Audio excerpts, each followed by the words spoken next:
кога сме свесни дека ќе се случи некоја промена во животниот стил посериозна, како што е падувањето промена, така е и одењето, како што кажавме, во затворена средина и интензивно дружење со 30 на деца, различни други кои што доаѓаат од различни средини, значи сериозна промена е.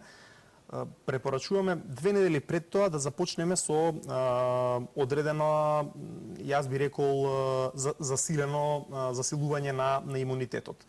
Во тој дел не се само пробиотиците важни, ќе напоменам пред се витамин С и цинк, кои што се клучни за изградбата на лимфоцитите и со тоа за подигнување на имунитетот.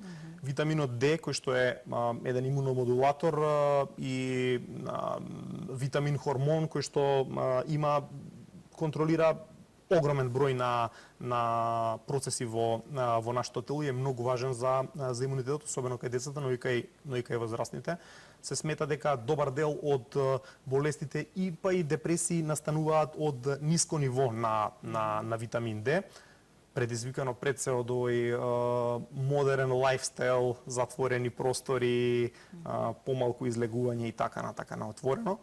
Понатаму, засилување на имунитетот може да се врши и треба да се врши и со бета-глукани.